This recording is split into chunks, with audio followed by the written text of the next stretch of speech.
Mais chaque moun a pralé yon bout. Haïti non la déroute. La misère pas qu'à bout. Tout pays a prend bon fait. Personne pas qu'à refaire. Yo prend chimel en mer.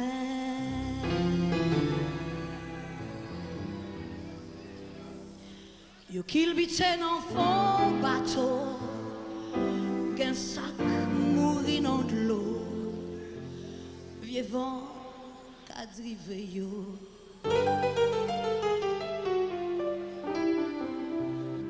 Pas haïtien c'est pas marin, quand not yo ka tourne, pou yo pa gen chemin.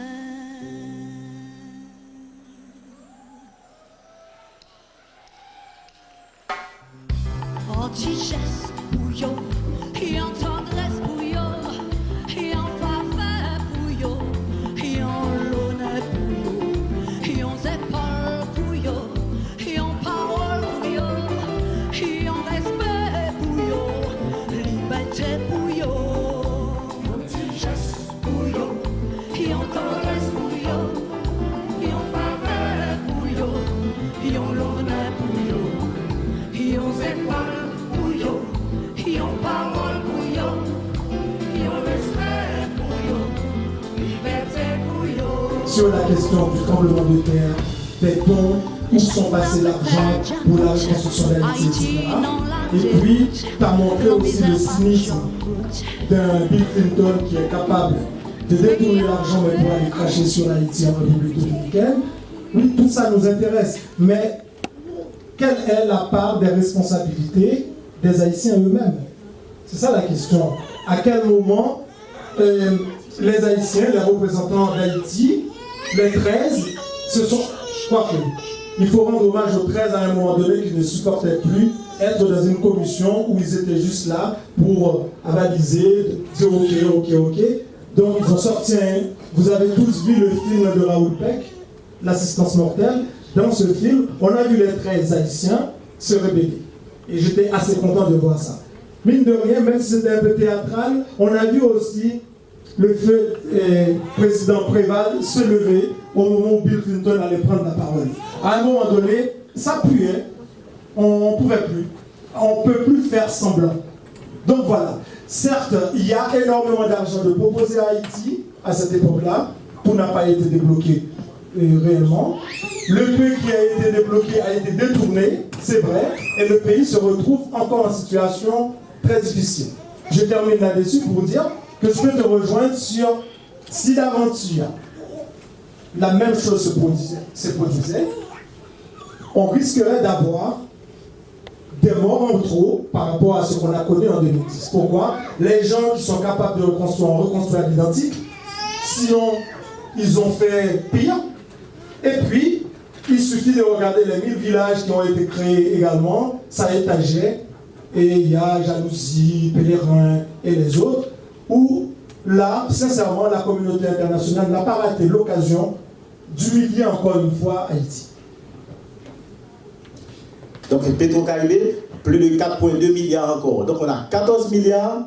Donc, Edwin, il faut expliquer à certaines personnes qui sauraient c'est quoi le Petro-Caribé, parce que Petro-Caribé c'est large, mais en faisant très court, c'est quoi le Petro-Caribé? Le Petro-Caribé, c'était un programme de financement entre le Venezuela avec plusieurs pays de la Caraïbe. Il y a la République dominicaine, il y a Trinidad, il y a Haïti, il y a d'autres pays qui ont bénéficié de cette aide du Venezuela avec le feu président Chavez. Donc c'était une possibilité pour ces pays-là, ces pays qui sont des amis du Venezuela, et donc on va donner une possibilité à ces pays d'acheter le pétrole à un prix à peu près 1%, et très dérisoire, ouais. C'est de d'acheter le pétrole via les pays de l'OPEP que vous connaissez. Eh bien, il y avait un programme sur pied, le Petro-Caribé, dont les Américains n'étaient pas d'accord pour qu'Haïti en bénéficie. Le Venezuela, étant donné que, c'est ce que dit surtout le feu président Chavez, Haïti est toujours dans son cœur, était toujours dans son cœur. Donc, En guise de remerciement du peuple vénézuélien au peuple haïtien, ils ont mis ce programme permettant à Haïti de bénéficier du pétrole gratuit. Et au bout de... C'est un pétrole qui devait être remboursé sur 25 ans. Et voilà, de 2006, ça a été signé avec le président Préval. Et il y a eu plusieurs gouvernements se sont succédés. Et ces gouvernements ont débloqué, ont décaissé ces sommes. Et aujourd'hui, on entend à la radio, on entend partout sur les réseaux sociaux qu'il y a pas mal de jeunes qui se sont mis en Petro Challenger. Et c'est ces jeunes-là qui demandent où sont passés l'argent du Petro-Caribé. L'argent du Petro-Caribé, ça représente combien? Ça représente à peu près 4,2 milliards de dollars, plus les 14 milliards récoltés pour le tremblement de terre. Donc Haïti devait être le pays le plus riche, on va dire, de la Caraïbe. De la Caraïbe. Avec près de 18,2 milliards de dollars en moins de... Alors si on prend de 2006 à 2020, là ça nous fait 14 ans. Et si on parle de Petro-Caribé, du CIRH, ça nous fait à peu près 10 ans. Donc si on regarde bien, il y a un contrat de 10 mois pour le CIRH. Donc le CIRH a exercé en Haïti pendant 10 mois. Et sur ces 10 mois-là, on nous dit que les 14 milliards de dollars ont été dépensés en Haïti. Est-ce que vous acceptez ça? Donc là, aujourd'hui, on nous dit que les 14 milliards de dollars récoltés pour Haïti sont bel et bien dépensés en Haïti, donc il n'y a pas de rapport. En guise du CIRH, il y a d'un côté une autre institution qui était là pour renforcer le CIRH, donc c'était une histoire pour nous faire oublier ce que c'était CIRH. Ils ont mis sur pied une autre institution, et cette institution-là nous a dit précisément, je peux vous dire ça, il y a eu près de 700 projets, vous entendez bien? Près de 700 projets ont été, ont vu le jour en Haïti pendant cette période, ce laps de temps de 11 mois. Et voilà, en quelque sorte, mes chers amis, aujourd'hui, vous êtes en droit de se demander où sont passées les sommes récoltées, les 14 milliards de dollars pour Haïti. Plus les 4 milliards du Petro-Caribé. Et le pire dans tout ça, c'est que cette semaine, on est samedi, cette semaine, l'un des co-présidents de cette commission, l'ancien président américain, a passé ses vacances en République dominicaine. Il était en train de vanter les mérites du tourisme là-bas. Et qu'est-ce qu'il a eu le kilo de répéter aux gens à la presse? Que Haïti, il n'invite pas les Américains à aller en Haïti parce qu'Haïti, c'est pas bon pour le tourisme. Alors ce qu'il oublie, et dans un premier temps, je crois le 10 avril 2012, vers 2012 ou 2014, il a reconnu que le riz, parce qu'Haïti était quand même, malgré cette situation, on ne connaissait pas cette situation humanitaire qui est en train de sévir sur le pays. Donc lui, il a dit qu'il est responsable de ce climat d'insécurité alimentaire en gestation, parce qu'il y a une insécurité alimentaire en gestation qui arrive. Il a dit qu'il est responsable de cela. Et pour vous dire, et là-bas il a dit Haïti n'est pas prête pour recevoir le tourisme. Il invite les Américains à venir en République dominicaine parce que le pays répond à toutes les conditions pour un Américain puisse passer ses jours très très paisibles là-bas. Alors que vous vous en souvenez, pendant ces derniers jours, il n'y a pas mal de morts. Donc beaucoup de touristes américains étaient sur place, ils sont morts soit par empoisonnement ou par étranglement. Il y en a qui ont été étranglés, il y en a qui ont été assassinés. Donc, il y a tout ça, mais le président, maintenant, il est le porte-parole de la République dominicaine pour les questions du tourisme. Donc, on parle bien de Bill Clinton, là? De Bill Clinton. Donc, si on fait bien si on se remémore bien, Bill Clinton était co-président de la CIRH. Bill Clinton avait une fondation où il récoltait de l'argent pour reconstruire Haïti. Non seulement ça, il a acquis beaucoup de terrain du côté de Miragouane. Donc, si vous savez, il a beaucoup de terrain pour sa fondation. Pour son bien personnel. Et son bien personnel également. Parce que, il faut dire les choses clairement, parce que, bon, concrètement, parce que tu nous as dit que Bill Clinton ait fait ces trucs, je te dirais que ça ne me choque pas. Dans le sens où c'est normal, parce que simplement, quand on fait de l'argent sur le dos illégalement sur le dos d'un peuple, ou légalement, parce que simplement la légalité, c'est ces gens qui le représentent, je le dis bien, concrètement, les 14 milliards de dollars, si on compte bien, ils sont où? Mais c'est la question, parce que moi personnellement, on voit que les gens sont en train de brouiller les pistes. Et c'est ce raisonnement que l'Haïtien n'arrive pas à faire ressortir de lui-même. On parle beaucoup plus de Petro-Caribé. Alors que le Petro-Caribé n'est rien du tout. C'est à peu près 3 fois plus, 3 fois et demi du CIRH en moins de temps. Parce que Petro-Caribé, c'est de 2006 à nos jours. Alors que l'argent du CIRH, c'est de 2010 à 2012. À peine 2 ans. En moins de 2 ans, on a dilapidé près de 14 milliards de dollars. Et ça pose aucun problème pour le peuple haïtien, ça pose aucun problème pour les dirigeants, parce que quand on prend bien Bellerive, qui était le coprésident de cette commission, sans compter les autres ministres, parce que je vous dis, il y avait plus de 13 dirigeants haïtiens et 13 dirigeants internationaux, eh bien, jusqu'à présent, personne ne se demande, personne n'est à même de nous expliquer où sont passés ces fonds-là. Est-ce que vraiment c'est dans les shelters? Est-ce que c'est vraiment c'est dans les produits alimentaires? Parce qu'il y a eu vraiment ce qu'on appelle les Port-au-Prince était devenu ce qu'on appelait une terre de sinistrés. C'est ce qui a été dit, c'était une terre de sinistrés. Donc, comme on a vu ça en Afghanistan, lors de la périple américaine là-bas, donc les gens se sont déplacés, ils ont été dans des endroits comme on a créé Canaan, si vous connaissez bien Haïti, on a créé Canaan pendant cette période, on a créé beaucoup de villages qui aujourd'hui sont des zones de non-droit. C'est suite à ces déplacements-là, parce que quand on crée ces populations déplacées, alors qui se déplacent pour aller là-bas, il y a toujours un chef de file. Et ces chefs de file aujourd'hui, c'est eux qui sont devenus maintenant des chefs de gang. Donc quand vous voyez plusieurs villages, parce qu'ils disent oui, on va nous amener à manger, on va nous amener de l'argent, on va nous amener, donc il faut créer un comité, et ce comité-là, c'est ce comité qui gère cette zone, et étant donné que l'argent n'est pas arrivé, et ce chef de zone n'est plus, comme on dit là-bas, parce que c'est comme ça que les responsables d'Haïti appellent ces personnes, c'est des gens qui font du social. Vous voyez, c'est des gens qui font du social. Donc on les confond entre chefs de gang et chefs et des personnes, des samaritains, des humanitaires, donc on les confond, et voilà que voilà comment ça se représente aujourd'hui.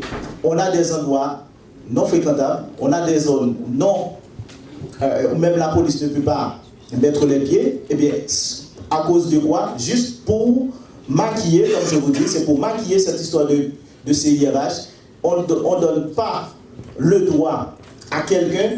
Voilà, donc si vous êtes journaliste, si vous êtes observateur, eh bien, je pense qu'il y a un interdit là-bas, si vous prenez la radio pour demander où sont passés l'argent du CIRH. Donc personne n'a ce pouvoir pour questionner les responsables d'Haïti à propos de cette fameuse somme très, très, très pharaonique, les 14 milliards de dollars qui devraient participer au développement général. Je ne dis pas un brin de développement, non, c'était au développement général d'Haïti, parce que ce qui a été conclu lors de ces réunions-là, pour faire avancer Haïti, ils avaient besoin près de 8 milliards de dollars. Et les gens étaient généreux, ils ont amassé beaucoup plus, près de 14 milliards, et bien les 14 milliards, on a une Haïti qui est ce qu'on dit toujours dans l'hémisphère sud, elle est la dernière. Alors, donc, suite à cette introduction, il y a peut-être des personnes aussi qui sont présentes aujourd'hui qui ont envie de compléter cette introduction avec des informations qu'ils ont parce qu'ils vont là-bas ou parce qu'ils connaissent des gens qui sont là-bas, ou également des interventions tout simplement pour compléter, et également des propositions. On aura aussi des questions. J'en ai quelque chose à ajouter avant qu'on donne la parole à les gens dans la salle peut-être. Je suis entièrement d'accord avec toi sur ça. Donc s'il y a des gens qui sont là, qui veulent prendre le micro, n'hésitez pas. Est-ce qu'il y a une personne qui voudrait faire une intervention ou on passe directement aux questions? Passe aux questions. Donc, il y a une question alors, Coton. Alors, est-ce qu'il y a quelqu'un qui a une question dans la salle? Alors, si vous n'avez pas de questions, moi j'en ai, mais je vous invite à en avoir. L'intérêt, c'est vrai qu'on a appelé ça échange débat. C'est vrai qu'on a fait une émission d'ailleurs, j'en parle sur Mon Paris FM, où étaient présents donc, Jolin pour la PAFA, leur fils de l'association L'Arche, et on a eu également Candy, Emmanuel et Jean qui étaient en Haïti. Donc les questions appellent les questions, hein. Donc on va poser la première question. Faut poser la première. Allons-y. Vas-y, pose la première question. Alors, tout le monde, alors là, il y a le Sankofa qui est parti. Maintenant, il y a beaucoup de gens qui doivent connaître un petit peu Haïti, qui sont là aujourd'hui. Moi, j'accuse toujours la communauté internationale non pas de crime organisé, c'est pas facile, mais d'incompétence organisée. Est-ce qu'on a des interlocuteurs en Haïti? Est-ce qu'on a est-ce que le problème n'est pas aussi par rapport aux représentants de la communauté, enfin pas la communauté haïtienne, mais excusez-moi, je me perds un peu, je reprends ma question. Est-ce que la communauté haïtienne est aujourd'hui assez unie face à l'adversité du problème? Est-ce qu'elle est capable de faire face, ou est-ce qu'elle a encore un travail à faire? Est-ce qu'elle est en train d'entamer ce travail-là de manière à pouvoir faire face à l'épreuve qu'elle rencontre une nouvelle fois? Je dirais plutôt non. On ne peut pas parler de l'unité parce que regardez bien le climat politique. Chaque Haïtien recherche un endroit paisible actuellement dans le monde pour y aller. La majorité de la jeunesse haïtienne souhaite quitter le pays. Pourquoi? Parce qu'il n'y a pas d'espoir. Maintenant, ce que tu dis pourrait être vrai. Cette unité, elle n'est pas difficile de trouver. Il n'est pas très difficile de trouver cette unité. Regarde bien, aujourd'hui on est bien là. Qu'est-ce qui nous rassemble? C'est un malheur. 12 janvier 2010, on est là pour commémorer cette catastrophe qu'a connu ce pays. Et dommage, et Dieu seul sait, 2012, on ne sait pas ce qui va se passer. Est-ce que ça ne va pas se recréer? Vous vous rappelez un pays qui avait commémoré un tremblement de terre, je crois que c'est l'Argentine, il y a 2 ans, le jour J, c'est-à-dire le jour même où les gens sont en train de faire une simulation, au cas où ça se reproduit dans ce pays, et effectivement les gens pensaient que c'était un jeu, et pourtant c'était réellement un nouveau tremblement de terre qui a frappé ce pays à la même heure. Donc là, on n'est pas préparé. Donc, pour parler de cette unité, regardez bien qu'est-ce qu'on propose actuellement, c'est de la manifestation. On va se manifester pourquoi? On ne sait pas. Il y a des endroits où les dirigeants qui nous dirigent aujourd'hui ne peuvent pas pénétrer. Donc on ne peut pas parler d'unité. Pour parler de l'unité face à l'adversité, il a fallu qu'on trouve un gouvernement qui maîtrise totalement ces sujets, qui peut circuler, disons, à l'enceinte même, à l'intérieur le plus profond du pays, pour au moins poser ces problèmes-là. Donc on n'a pas ça. Donc Haïti est divisé en miettes morceaux, comme on dit souvent, Haïti est divisé. Donc il y a des endroits où vous êtes à Carrefour, quand vous dites une personne qui habite à Carrefour, eh bien on fait une réunion à Port-au-Prince. Ah, non, moi je ne vais pas y aller, parce qu'il y a un Carrefour, il y a une zone interdite à traverser, et c'est vice-versa. Pour faire face à cette adversité, cette unité va arriver, c'est quand il y a la diaspora. Il y a la diaspora qui doit jouer son rôle. La diaspora ne doit pas rester tout simplement à envoyer de l'argent sur place, à engraisser les gens qui sont sur place. Il faut que la diaspora haïtienne se positionne par rapport à cette adversité. Donc si ce tout-là n'arrive pas à se mettre d'accord sur une table, il faut un consensus, il faut un dialogue national, il faut un débat national. Si on n'a pas tout cet ingrédient pour faire avancer les choses, et on va être frappé par un autre tremblement de terre plus terrible que ce qui est arrivé. Et je vous dis encore, si ça arrive demain, 12 janvier en Haïti, on va compter plus de morts qu'en 2010. Parce que les maisons sont toujours reconstruites. Il y a plus de maisons reconstruites, pire que ce qui a été en 2010. Il n'y a pas de contrôle de l'État là-dedans. Donc quand on parle d'unité, cette unité, on devrait voir ça à travers la mairie. C'est les mairies qui devraient contrôler la façon dont on construit dans le pays. Mais non, Vous avez votre argent, vous êtes diaspora, vous arrivez, et bien vous faites appel à un camion qui vous ramène beaucoup de camions de sable. Vous faites venir un boss maçon, on appelle ça là-bas, il vous fabrique des blocs. Et maintenant, vous montez votre maison comme vous voulez, c'est vous l'ingénieur, c'est vous l'architecte, c'est vous qui dites, voilà comment il faut faire ça. Et il n'y a pas de normes. Je dis, il n'y a pas de normes à respecter, donc on ne peut pas parler de l'unité de la diversité parce qu'il n'y a aucun responsable actuellement. Bon, ce qu'ils en ont fait. Et ma réflexion, c'est surtout de me dire, est-ce que ce ne serait pas un faux problème de se dire que ces 14 milliards auraient pu servir à quelque chose? Parce que bien avant quand même ce tremblement de terre, Haïti était quand même un panier à trous. Ah, allô? Voilà. C'était quand même un panier à trous, et puis arrive le tremblement de terre, et dans le budget en tout cas de fonctionnement d'un pays, vraiment à l'échelle d'un pays, 14 milliards, c'est beaucoup d'argent, je suis d'accord, mais c'est peut-être pas c'est peut-être pas autant d'argent que ça aussi. Juste un exemple de comparaison, la Jamaïque, pour fonctionner, le budget de l'État, il est à 4 000 milliards par an. Donc ces 14 milliards étalés sur une dizaine d'années, je me demande, est-ce que peut-être la frustration elle est concentrée peut-être au mauvais endroit, parce que le pays a quand même tourné au ralenti pendant 2-3 ans après le tremblement de terre, qui a un autre effet pervers encore sur l'économie. Donc je me demande, est-ce que cette focalisation sur les 14 milliards, ce ne serait pas un faux problème C'est pas un faux problème. Pourquoi? Parce qu'il faut connaître également le budget national. C'est quoi le budget d'Haïti? C'est un peu plus de 2 milliards de budget. Un peu plus de 2 milliards. Donc si on a 14 milliards, vous comprenez bien, ça fait combien? Ça fait 7 fois plus. Donc c'est pas un faux problème.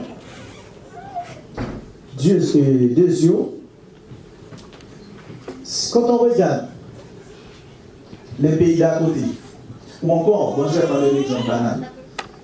Au moment où je vous parle là, vous savez ce qu'est en train de préparer le gouvernement haïtien?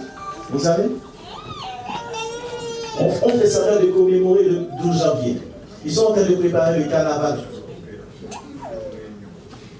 Alors qu'à l'hôpital général, il n'y a pas de médicaments. À l'hôpital général, il n'y a pas de sirop, il n'y a pas de... vous savez, tous les médicaments ou tous les outils, ou tous les instruments que doit avoir un hôpital sérieux pour fonctionner dans ce pays, il n'y a pas tout ça. Tandis qu'on est en train de budgétiser sur le carnaval national. Et regardez le champ de masse, quand c'est le carnaval national, comment ils ont fait pas mal de décorations, ils ont même fait un deuxième palais, on n'a même pas un palais pour le président. Or, on peut construire un palais pour le carnaval.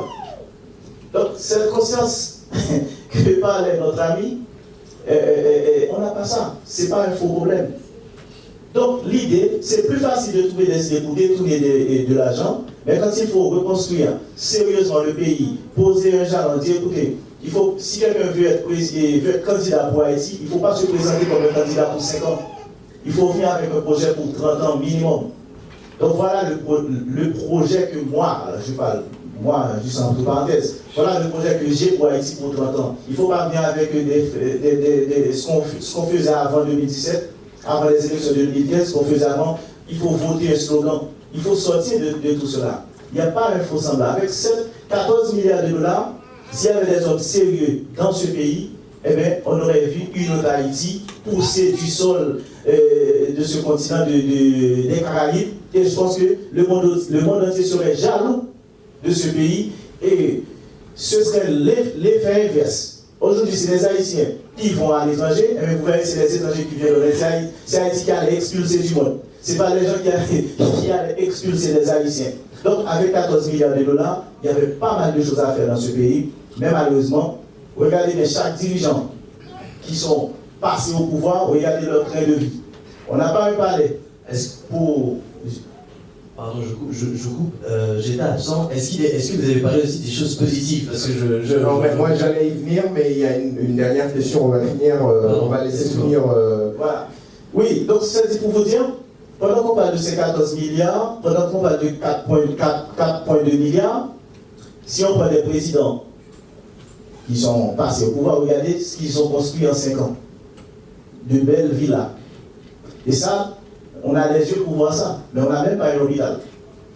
Il n'y a pas chaque personne qui a eu cette chance de gérer ce pays, eh bien, ses affaires sont réglées pour 100 ans, alors qu'Haïti est encore pas terre. Donc ce n'est pas un faux semblant. 14 milliards de dollars, madame, c'est beaucoup de choses. Et je pense que si la France trouvait... Ils ont promis tant d'argent, ils n'ont pas donné tant, ou ils ont donné, mais ça a été détourné, etc. Donc c'est un fait. Je pense qu'il faut que les choses s'organisent pour que les détournements, on sait que c'est problématique, endémique dans le pays, mais c'est aussi voir comment les choses s'organisent pour que quand il y a délinquance financière, pour qu'il y ait dépôt de plainte et pour que les choses puissent suivre et on verra ce que ça va donner. Mais moi, ce qui m'intéresserait, c'est qu'on arrête de faire les constats parce que chaque fois, chaque année, chaque période, on fait des constats. Le tremblement de terre, bientôt 10 ans, demain. Et c'est vrai que, je dirais à la limite, qu'il n'y aurait pas eu ce tremblement de terre. Je me demande si le pays, structurellement, aurait changé. Effectivement, on parle d'argent. Même ceux qui ont promis l'argent, ils savaient très bien que Haïti, dans sa gestion budgétaire, qu'elle aurait été incapable de pouvoir le gérer parce qu'elle n'a pas l'habitude, en tout cas ces derniers temps, ces dernières années, de gérer autant de budget, autant d'argent. Donc toutes les choses étaient organisées pour que ce ne soit pas l'État haïtien qui bénéficie directement de cet argent, effectivement que ça transite par des ONG, mais aussi par des agences telles que USAID, telles que l'AFD en France ou autres. Voilà. Donc ça, ils savent faire. Tous ceux qui se disent amis d'Haïti, ils savent organiser ces mouvements financiers qui reviennent de toute façon dans la poche de ceux qui ont donné. Et nous, on récupère les miettes.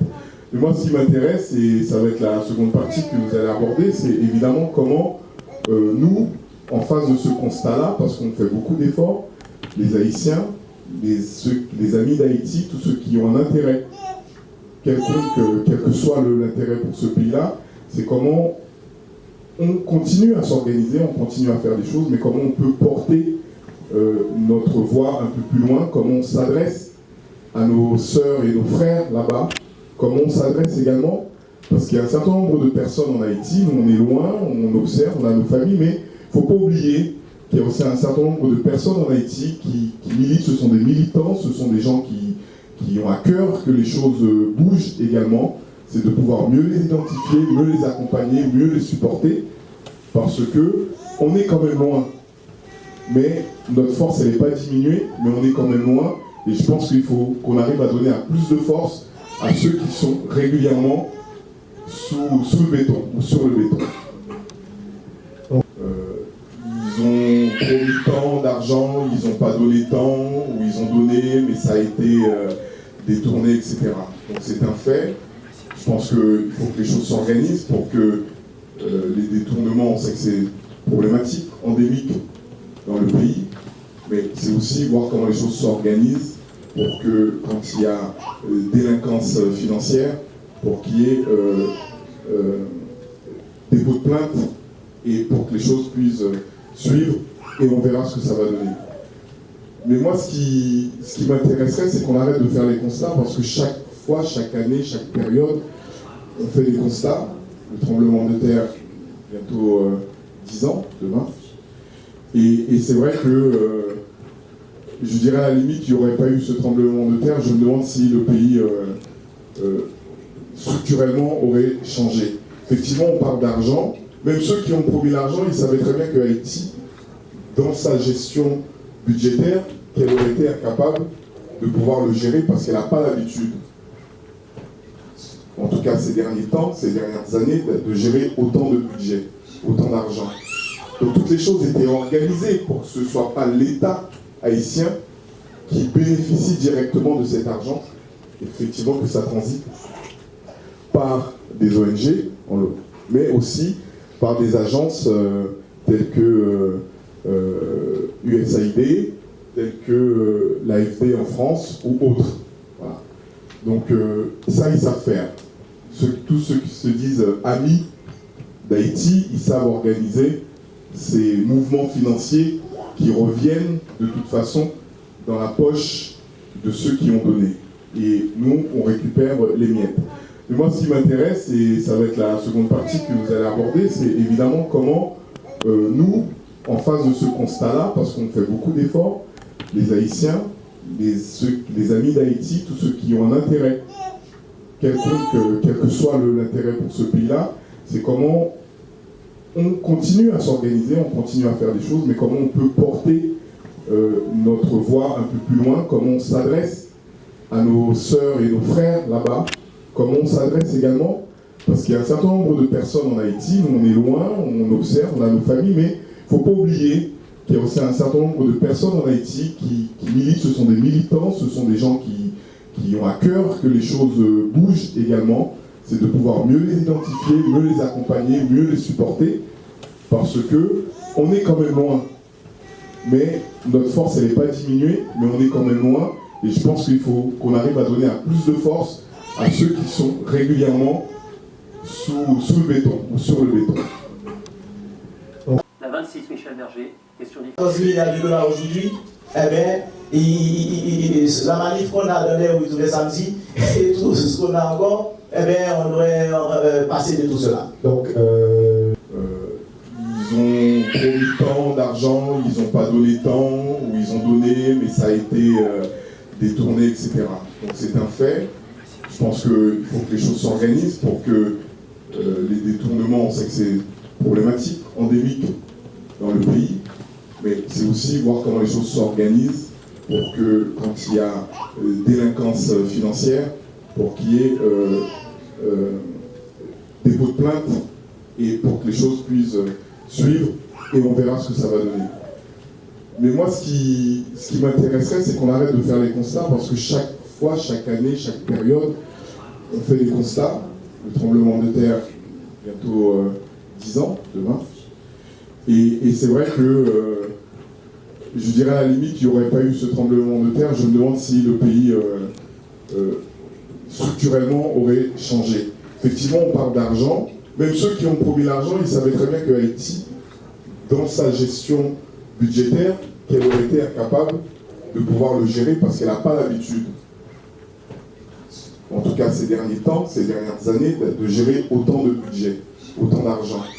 Donc toutes les choses étaient organisées pour que ce ne soit pas l'État haïtien qui bénéficie directement de cet argent, effectivement que ça transite par des ONG, mais aussi par des agences telles que USAID, telles que l'AFD en France ou autres.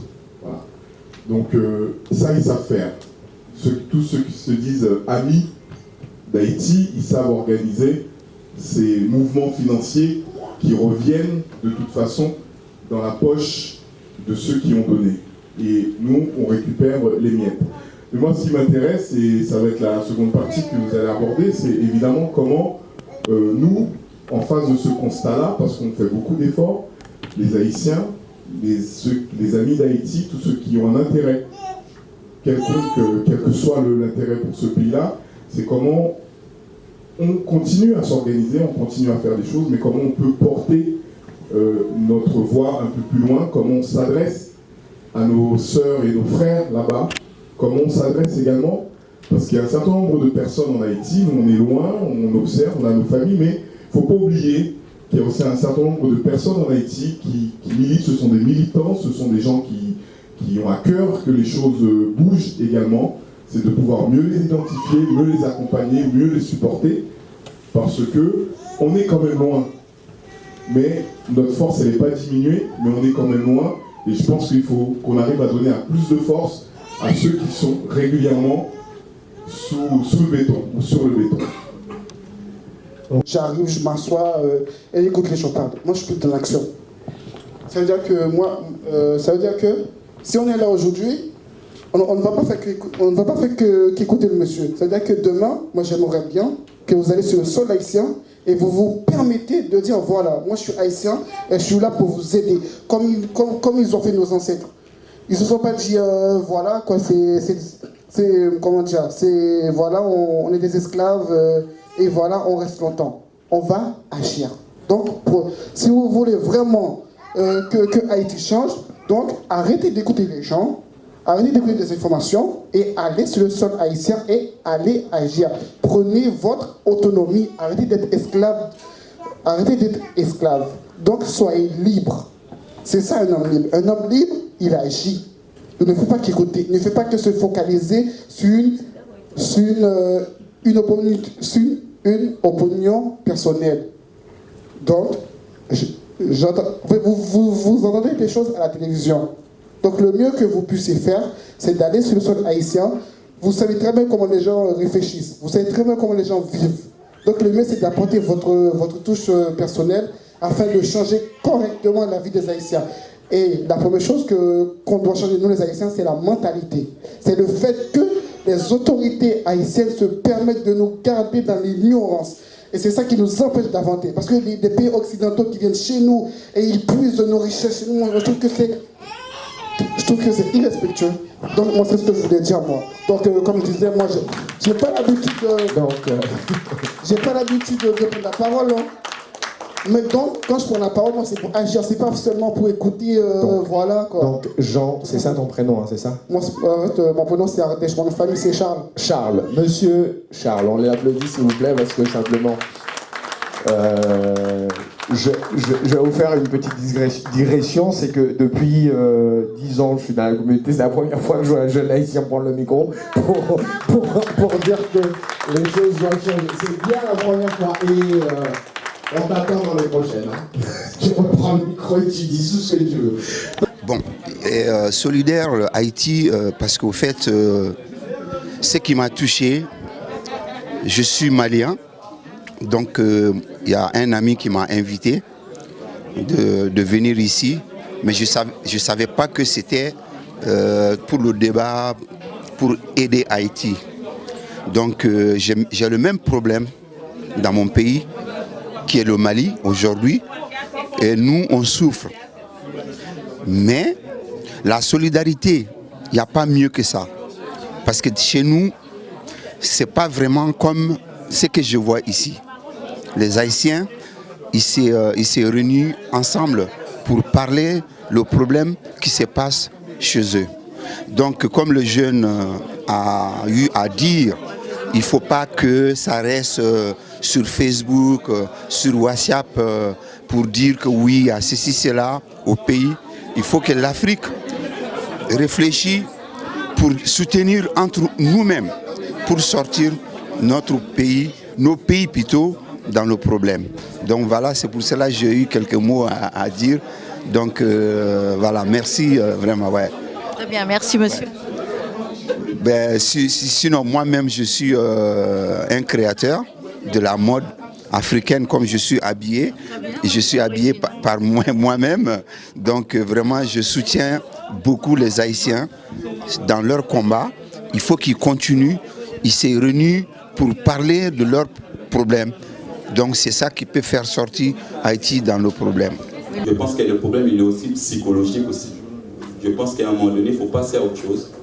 Il faut se dire vraiment qu'est-ce qu'on veut. Est-ce qu'on veut vraiment aider notre pays ou on veut agir pour nous, à soi-même? C'est dans cette action, on s'est dit qu'on va interpeller les personnes qui font, on va dire qui sont à la charge de notre pays, Haïti, qu'à un moment donné, nous, la diaspora, pour ne pas dire la communauté haïtienne, de prendre notre destin entre nos mains. Jeune l'a dit, ne suffit pas simplement de rester derrière Facebook, Twitter, Instagram, en tout cas tous les réseaux sociaux, de commenter ce qui se passe et de ce qui pourrait être, ou de faire des débats à longueur de journée, à longueur de mois. Et donc il est nécessaire et important qu'il y ait cette démarche de recherche, de questionnement, mais aussi important de trouver des solutions à la situation.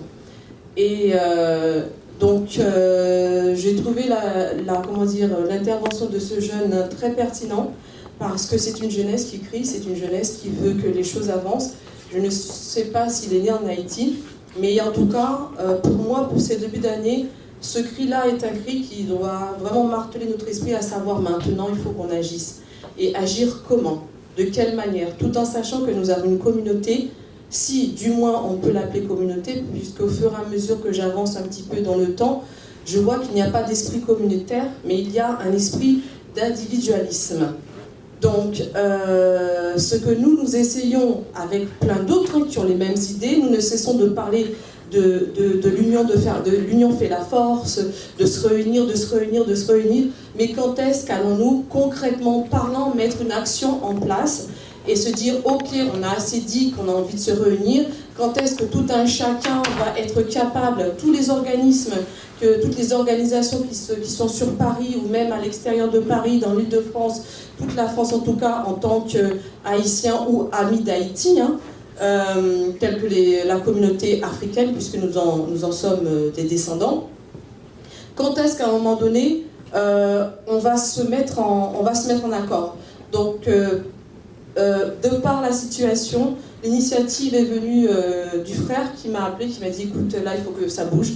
On entend parler, on ne cesse de parler, que peut-on faire? Et ne peut-on pas essayer de parler, d'aller voir les organismes, les associations, les maires, en fait, qui que ce soit, pour qu'on puisse mener des actions concrètes sur le pays. Qu'on arrête un peu de... C'est ne pas de palabrer, parce que c'est important d'en parler, mais maintenant, ça fait 10 ans. Il y a eu des ONG qui ont été sur place, il y a eu plein d'ONG, je crois qu'il y en a 10 000 sur le sol haïtien, si les chiffres sont bons. Il y a plein d'organismes. Et maintenant, comment peut-on faire, nous, en France, en tant qu'Haïtiens, pour fédérer nos forces, pour fédérer nos compétences, et pour dire que Haïti a des enfants. Et c'est des enfants en France, parce qu'il y en a aussi au Canada, en tout cas à l'international. Donc, comment peut-on, nous qui sommes présents, faire une action solide et pérenne dans le temps? Ce n'est pas de faire une action ponctuelle et puis par la suite on ne sait même pas où est-ce que ça va, mais vraiment une action réfléchie, parce qu'il y a des organisations qui ont des laboratoires de réflexion. Cette réflexion a été menée par moult conférences, et les solutions, donc la raison pour laquelle le 18 janvier on invite toutes les personnes, toutes les organisations, toutes les associations pour répondre à ce que ce jeune a demandé. Enfin, réunissons-nous, ayons la possibilité, on va dire, peut-on mettre de côté nos individualismes, nos égos, pour dire que là, on va tous ensemble créer une commission qui serait capable de, au-delà de ces réponses-là, et ben d'agir. Donc on invite toutes les personnes, toutes les organisations, s'il y a des organisations qui ont déjà réfléchi à cela, et qui peut-être ne sont pas renforcées ou je ne sais pas, ben, nous sommes présents et nous sommes prêts à travailler et à avancer pour qu'une action concrète soit faite le 18 janvier et voir les réponses à cette situation. Attaché dans toute association de guerre, pour nous faire une seule, pour nous comprendre, non? Et puis ensuite, sans hypocrisie, sans question politique. Si nous mettons position politique là-dedans, là, et que politique là, c'est place. On fait place. Alors, nous mettons et que pour nous travailler main dans la main, pour nous faire une série de travail que Haïti a besoin. Et que Haïti a besoin, nous. On nous mettait tête ensemble pour nous servir Haïti entière. Merci. Je pense que c'est important que la communauté puisse se réunir, et moi je reste persuadée qu'Haïti va se relever. Haïti, c'est mon pays d'adoption, je suis d'origine sénégalaise, mais pour moi Haïti, c'est le pays qui a su se tenir debout. C'est la première république noire qui a arraché son indépendance et qui a toujours su, malgré les épreuves, se relever, et qui a produit des intellectuels juste extraordinaires. On a eu Anténor Firmin, qui a été à l'époque inspecteur des écoles, ministre des Finances d'Haïti, qui avait réussi à remettre remettre Haïti sur le droit chemin et qui s'était opposé justement à l'acquisition du Môle Saint-Nicolas quand les Américains voulaient installer une base militaire. Et rien qu'Antenor Firmin, il a fait un travail extraordinaire. Benito Silva, qui est aussi d'origine haïtienne et qui est le frère de Georges Silva, est l'un du père de panafricanisme et qui a essayé de réunir l'Éthiopie, Haïti et tous les États indépendants, le Libéria, pour faire une coalition. Et Haïti n'est pas seul. Il y a la diaspora africaine qui est là pour la soutenir. On va soutenir Haïti et Haïti va se relever. Et j'en ai vraiment conscience et je fais confiance au peuple haïtien et à la diaspora. Et on va les aider. Il n'y a pas de souci pour ça. Et voilà. Haïti debout, Haïti debout, Haïti debout. Haïti. Votre livre. Oui. Alors, mon livre s'appelle « 100 perles de sagesse pour mieux affronter les épreuves de la vie ». C'est un recueil de citations inspirantes de développement personnel, mais issues de personnes d'ascendance africaine exclusivement, parce que ce type d'ouvrage n'existait pas du tout dans le commerce, donc j'ai décidé de l'écrire. Et en fait, il est associé à des symboles de philosophie africaine appelés Adinkra symboles. Et on retrouve les symboles Adinkraen, le symbole de la grandeur, le Wawa Aba, le symbole de la persévérance, le symbole Aya, le symbole de l'endurance. Et voilà. Et donc, ils se vont au prix de 7 €. C'est un petit recueil de citations qui permet d'accompagner les gens pour mieux affronter les épreuves de la vie. C'est une petite Bible. Voilà, exactement, à garder tout au long de sa vie. Voilà, tout à fait. Haïti Média Télé vous remercie. Alors, votre prestation ce soir, vous allez dire quoi ce soir? Ah non, moi ce soir je suis venue juste soutenir la cause, vraiment parce que c'est une cause qui me touche beaucoup. Là, c'est l'anniversaire du tremblement de terre, un triste anniversaire, et on se doit d'être soudés et de soutenir le peuple haïtien parce que nous sommes tous haïtiens. Merci beaucoup. Merci. De ce drame, cette catastrophe qui s'est déroulée il y a bientôt 10 ans. Ce que nous croyons en tout cas, nous, c'est que Haïti se relèvera, nous le croyons, du plus profond de notre être. Et que chaque Haïtien, en fait, c'est par sa foi, en fait, sa foi profonde, qui sera restaurée, qu'Haïti sera en tout cas restaurée.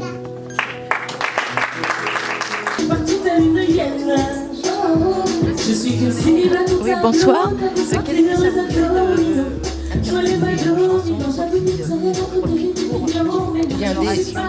Déjà, ça me touche beaucoup qu'on m'ait sollicité pour cet événement parce que je pense que ça me tient à cœur.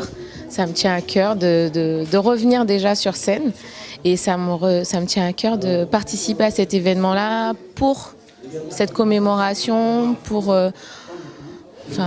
tous ces petits yeux là, tout mon public en fait haïtien en fait, parce que j'en connais vraiment beaucoup. Il y a beaucoup de personnes qui me suivent dans la Caraïbe et pour les remercier et puis par rapport à l'événement surtout parce que c'est important.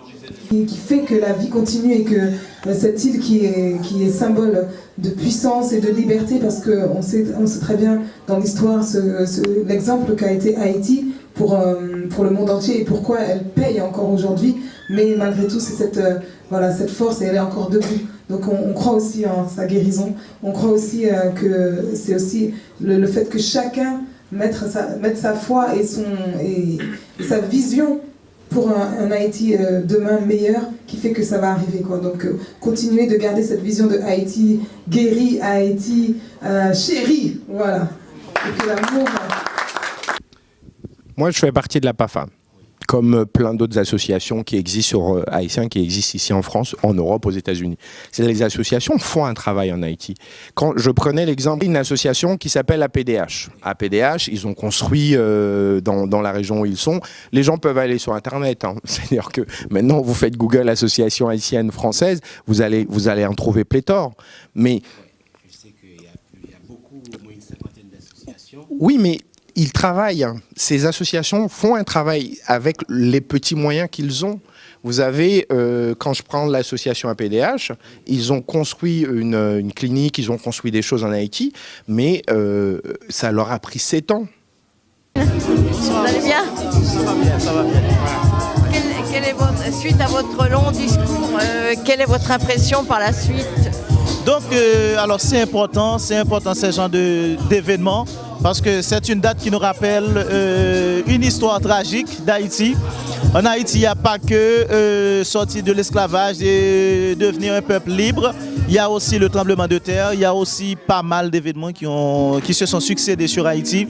Donc je pense que c'est une très belle action, c'est une grande action de la communauté haïtienne de se mettre ensemble en prélude à cette date tragique, au moins pour commémorer la mémoire de ces personnes qui sont portés disparus, qui sont blessés, qui sont sinistrés. Et c'est un rappel. C'est un rappel, il faut que les gens sachent que, voilà, il y a 10 ans, Haïti était meurtri, Haïti était par terre, mais 10 ans après, qu'est-ce qui en reste? Donc, et essayer de mettre de côté également nos guerres, nos égos, tout ce qui nous divise, sortons de la division pour faire de la solidarité, de l'unité, de l'union notre force.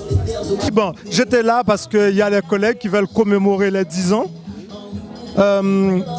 Moi, ce que j'ai souvent dit, c'est qu'on s'occupe encore des morts. Il serait intéressant qu'on s'occupe un petit peu plus des vivants. Très important, oui. Voilà, je pense qu'on peut commémorer les 10 ans, les 20 ans du séisme. La question sera toujours qu'est-ce qu'on fait pour les survivants et qu'est-ce qu'on fait actuellement pour le pays. C'est ça la question. Et on a beaucoup aussi entendu parler d'organisation, de ceci, de cela. Est-ce qu'on en prend le chemin de s'organiser pour faire quelque chose ou pas? C'est ça la question. Mais les 10 ans, c'est normal pour montrer qu'on est en empathie avec ceux qui étaient victimes du tremblement de terre, mais en même temps, dire qu'est-ce qu'on propose après pour aider les gens à vivre autrement. Parce que Haïti reste quand même, en dépit de ce qu'on raconte, un très beau pays. Parce que Haïti reste l'espace où l'histoire s'est faite, où l'homme universel a été créé. Parce que c'est un pays où la population est particulièrement hospitalière. Donc on peut venir en Haïti et passer un bon moment avec les Haïtiens, découvrir de beaux paysages encore, découvrir des espaces où il fait très très bon vivre. C'est un joli pays. On doit inciter les gens à venir là. C'est pas parce qu'on le décrit, on dit que c'est un mauvais pays, que c'est un mauvais pays. Les Haïtiens doivent parler de leur pays en mieux et montrer qu'il y a encore des jolies plages, il y a encore une histoire qui a fait que le monde entier a cessé de considérer l'homme comme blanc, mais que l'homme était devenu universel à partir de ce bout de terre. C'est un endroit où il faut aller souvent, même en pèlerinage. Alors, merci beaucoup à toutes les personnes qui sont venues nous soutenir. Merci beaucoup et c'est un soutien. Bon, comme je disais, moi je suis originaire de la Martinique, bon, je suis né à Paris, mais la solution à tous nos problèmes est inscrite noir sur blanc sur le drapeau d'Haïti. L'union fait la force, donc j'espère qu'on va la faire pour construire durable, équitable, éthique et de manière vraiment constante. Parce que l'espoir fait vivre, mais on n'en vit pas, encore une fois. Donc il faut vivre et non pas survivre seulement. Donc merci beaucoup à toutes celles et ceux qui sont venus participer, le Sankofa Unit, Sève, Trey et Muna, et Juge Joseph pour les comptes, et bien sûr pour le débat, l'association L'Arche, leur fils, la PAFA, tous les participants à cette journée. Merci. Merci à vous. Anti-geste, bouillon,